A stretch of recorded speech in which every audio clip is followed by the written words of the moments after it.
Mary Breckinridge, 1881 to 1965.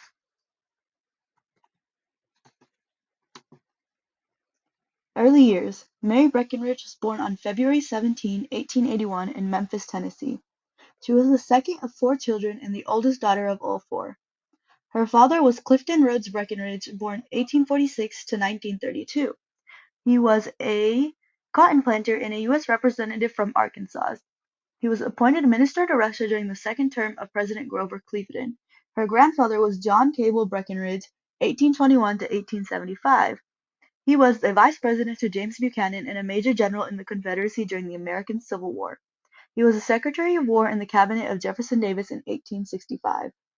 Her early education was provided by private tutors. Despite that, she did go to the Rosemont Disraeli School in Lausanne, Switzerland from 1896 to 1898. She also went to the Low and Haywood School in Stamford, Con, 1898 to 1899. These are some pictures of Mary Breckinridge. In the middle, it's a Mary and her son Brecky. In the top right is her and her father, and the top left is her and her grandfather. Underneath that is a picture of her son, Brecky, and in the bottom right corner is a picture of Mary Breckinridge herself as a child. Family influence on healthcare. Her husband died in 1906, which led to her taking entrance in St. Luke's Hospital School of Nursing in New York City. She graduated in 1910 as an RN. In 1912, she remarried to Richard Ryan Thompson, the president of the Women's School in Eureka Springs, Arkansas. She taught French and hygiene there. Her newborn daughter died in 1916, and her 4-year-old son died in 1918. She was devastated by these losses, so she decided to dedicate her life to improving conditions for children in order to honor their memories. Influences to come to Kentucky. She divorced her husband and went to work in France during World War I, where she was exposed to new healthcare ideas. She decided to tackle health problems in eastern Kentucky. She thought that if her plans could succeed in a rural, poor area, then they could work anywhere. She once said, "After I had met British nurse midwives, first in France and then on my visits to London, it grew upon me that nurse midwifery was a logical reason to the needs of the young children in rural America. My work could be for them." This is Mary Breckinridge, a nurse midwife atop a horse. Healthcare in Kentucky. The nurse midwives traveled on horseback and surveyed families. They surveyed the families about health needs, and they also surveyed local lay midwives about birth practices.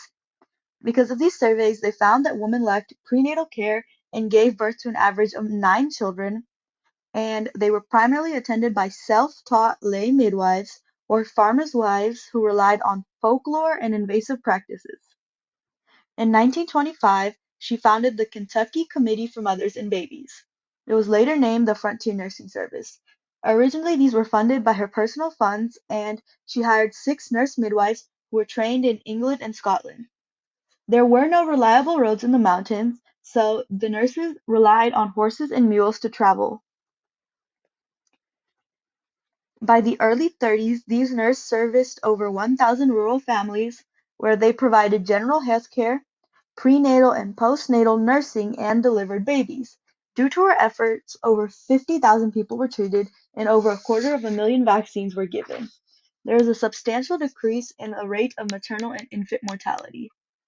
This is a picture of a young baby in a saddlebag. The story behind this picture is little kids knew that after a nurse midwife would come, the baby would also arrive, and they knew that the nurse midwives came with saddlebags. So when young children in eastern Kentucky would ask their parents, where did babies come from?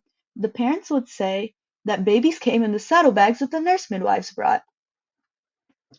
Frontier Nursing Service. Originally named Kentucky Committee for Mothers and Babies, it became Frontier School of Midwifery and Family Nursing in the 1940s. After it became too expensive to send nurses in England to be trained, it became the school. And it originally offered scholarships for American nurses to go to Great Britain for training in nurse midwifery. It enrolled its first class on November 1st, 1939.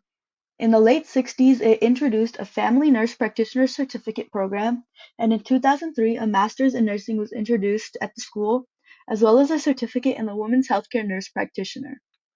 This is a picture of one of the original students of the school. As you can see, her horse is in the background and she has her saddlebag with her while she's speaking to the mother. In 2005, the Women's Healthcare Nurse Practitioner track was added to the Masters of Nursing at the school. In 2007, they added a doctorate in nursing practitioner. In July 1st of 2011, its name was officially changed to the Frontier Nursing University. As you can see by these pictures, the school is still standing and it's still enrolling students. Final years. In 1931, Mary Breckinridge had a serious fall from a horse that caused her to wear a brace for the rest of her life. Despite that, she led the service well into her 80s. In 1965, she died at age 84 and was buried next to her children in Lexington, Kentucky. This is a picture of Mary Breckinridge in her later years. As you can see, she has the name of the school on her sleeve, so you can see that she was still teaching late into her later years. These are my works cited.